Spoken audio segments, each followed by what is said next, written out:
তো ভারত এখন কূটনীতির খেলা ছোটখাটো পর্যায়ে নয়, বরং অনেক বড় মঞ্চে খেলতে শুরু করেছে, যেখানে এই খেলায় ছোট্ট দেশ সাইপ্রাসকে মোহরা বানিয়ে তুরস্ককে ঘিরে ফেলা হচ্ছে। আসলে যে তুরস্ক পাকিস্তানের কোলে বসে ভারতের দিকে চোখ রাঙাচ্ছিল, এখন সেই ভারতীয় কূটনীতির ফাঁদে আটকে পড়ছে। কারণ ভারত তুরস্কের সবচেয়ে দুর্বল স্নায়ু সাইপ্রাসকে পাকড়ে ধরেছে। হ্যাঁ বন্ধুরা, না কোনো হইচই, না কোনো প্রেস কনফারেন্স, বরং এক নিঃশব্দ পরিকল্পনা, যার আভাস কারো কাছে ছিল না। আর হঠাৎ করেই প্রধানমন্ত্রী নরেন্দ্র মোদী পৌঁছে গেলেন সাইপ্রাসে। আর সাইপ্রাসে ভারতের উপস্থিতির সঙ্গে সঙ্গে এমন কিছু ঘটনা সামনে এসেছে, যা তুরস্ককে এমন এক স্পষ্ট বার্তা দিয়েছে যে তাদের ঘুম কেড়ে নিয়েছে।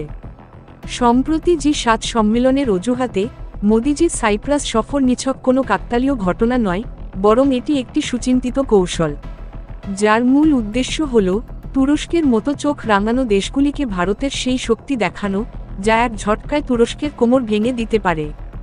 তো চলুন পুরো ঘটনাক্রম এবং এই সুচিন্তিত কৌশলটিকে এই ভিডিওতে ভালো করে বোঝার চেষ্টা করি।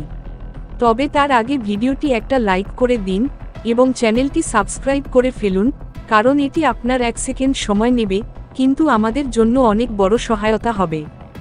আসলে দেখা যাচ্ছে ভারত এখন সত্যিকার অর্থেই তার কূটনৈতিক শক্তির যথাযথ ব্যবহার শুরু করেছে। ভারত কিভাবে এবং কোথায় এই কূটনীতির ব্যবহার করছে সেটা বোঝার জন্য প্রথমেই নজর দিন এই মানচিত্রটির দিকে, যেখানে আপনি লক্ষ্য করলে দেখতে পাবেন গোলাপি রঙে হাইলাইট করা অঞ্চলটি হলো ভারত। আর ভারতের উত্তর পূর্ব দিকে একটু এগুলেই যে হলুদ রঙে হাইলাইট করা দেশটি দেখা যাচ্ছে, সেটি হলো তুরস্ক। আর তুরস্কের দক্ষিণ দিকে নজর দিলে হলুদ রঙে হাইলাইট করা ছোট্ট একটি দেশ চোখে পড়বে।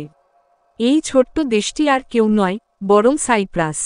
যেমন আপনি দেখতে পাচ্ছেন, সাইপ্রাস একটি সাগরের মাঝখানে অবস্থিত ছোট্ট দেশ, এবং এর প্রাকৃতিক সৌন্দর্য ও প্রাকৃতিক সম্পদের জন্য সাইপ্রাস বেশ সমৃদ্ধ।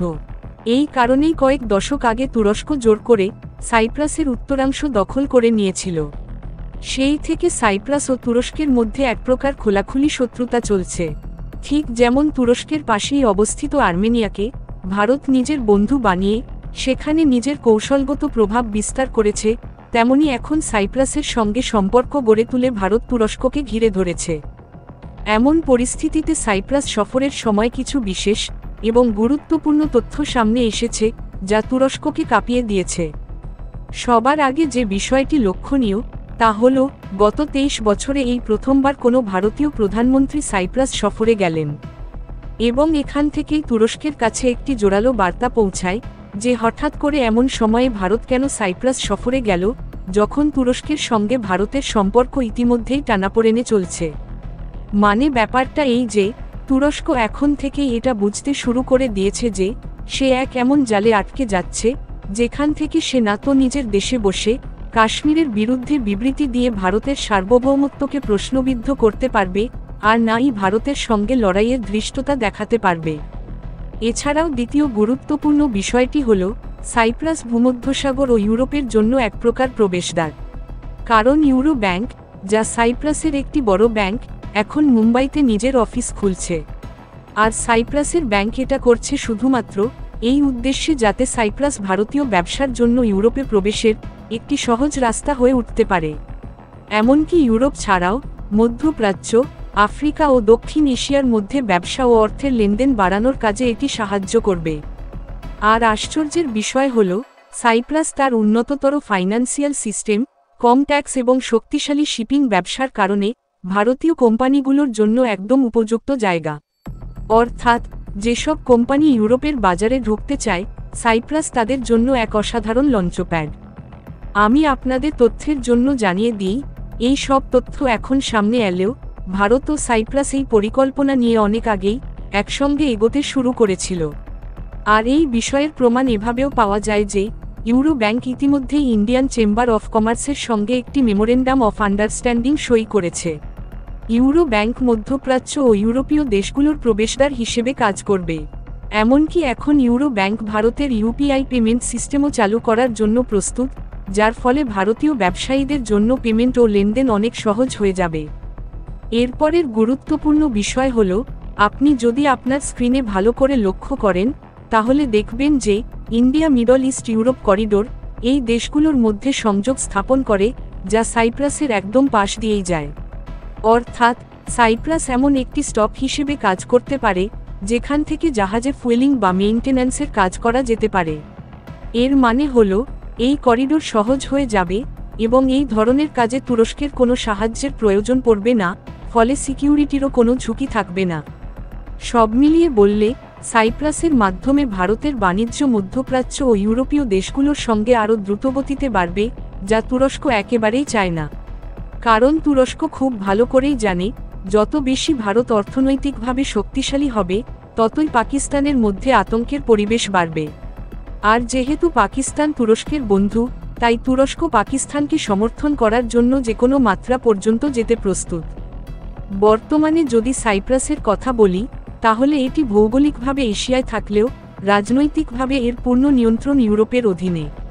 তবে এখনও পর্যন্ত এই দেশ মানে সাইপ্রাস ইউরোপীয় ইউনিয়নের নেতৃত্ব পায়নি, যা 2026 সালে পেতে চলেছে। আর দেখা যাচ্ছে এই বছরের শেষের দিকেই ভারতের সঙ্গে ইউরোপের ফ্রি ট্রেড এগ্রিমেন্ট বা এফটিএ সই হতে চলেছে। এরপরেই ভারত ইউরোপীয় বাজারে শুল্কমুক্ত প্রবেশাধিকার পাবে এবং ভারতের পণ্য ইউরোপে ঝটপট করে রফতানি হবে। এই পরিস্থিতিতে সাইপ্রাসের সঙ্গে ভারতের সম্পর্ক আগে থেকেই মজবুত থাকলে ইউরোপে ভারতের বাণিজ্যিক দখলদারি আরও বেশি শক্তিশালী হবে। আরও বড় যে লাভটা হবে সেটা হবে প্রাকৃতিক গ্যাসের খাতে। কারণ এখন দেখা যায় আমরা আমাদের প্রায় 45% প্রয়োজনীয় প্রাকৃতিক গ্যাস অন্যান্য দেশ থেকে আমদানি করি। কিন্তু সাইপ্রাস ইস্ট মেডিটেরেনিয়ান সাগরে অবস্থিত এবং সেখানে সম্প্রতি প্রাকৃতিক গ্যাসের বড় ভাণ্ডার পাওয়া গেছে। এই কারণে এখন সাইপ্রাস গ্যাস অনুসন্ধানের ক্ষেত্রে এক গুরুত্বপূর্ণ খেলোয়াড় হয়ে উঠেছে। তবে তুরস্কও সেই একই অঞ্চলে ড্রিলিং করছে, যার ফলে দুই দেশের মধ্যে উত্তেজনা বেড়েছে। এবং ভারত এখন নিজের এনার্জি সোর্সগুলোকে ডাইভার্সিফাই করতে চায়, অর্থাৎ একটিমাত্র দেশ বা জায়গার ওপর নির্ভর না করে একাধিক দেশ থেকে শক্তি সংগ্রহ করতে চায়। এই অবস্থায় যদি প্রাকৃতিক গ্যাস অনুসন্ধানে ভারত সাইপ্রাসকে সাহায্য করে, তাহলে সাইপ্রাস ভারতের জন্য এক কৌশলগত এবং উপযোগী সঙ্গী হয়ে উঠতে পারে। আর যদি দুই দেশ শক্তি ক্ষেত্রেও একসাথে কাজ করে, তাহলে ভারত পাবে এক নতুন শক্তির উৎস এবং সাইপ্রাস পাবে এক শক্তিশালী ও বিশ্বাসযোগ্য বন্ধু। এই গোটা ঘটনাপ্রবাহ থেকে একটি বিষয় একদম স্পষ্ট হয়ে যায়, ভারত এখন শুধু আঞ্চলিক শক্তি নয়, বরং একটি বৈশ্বিক কূটনৈতিক শক্তি হিসেবেও আত্মপ্রকাশ করছে।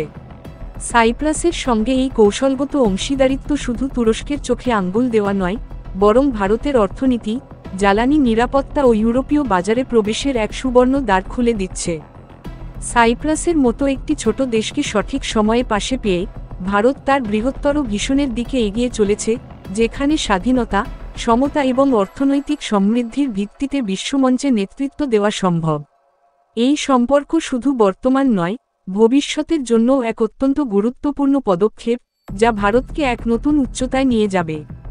ভারত ও সাইপ্রাস একসাথে এক নতুন শক্তির জাগরণ, এক নতুন যুগের সূচনা। আপনাদের কি মনে হয় ভারত সাইপ্রাস এই সম্পর্ককে কত দূর এগিয়ে নিয়ে যেতে পারবে? এবং তুরস্কের গলায় চাপ রাখার জন্য আমাদের কি সাইপ্রাসের সঙ্গে প্রতিরক্ষা চুক্তি করে অস্ত্র রফতানি করা উচিত?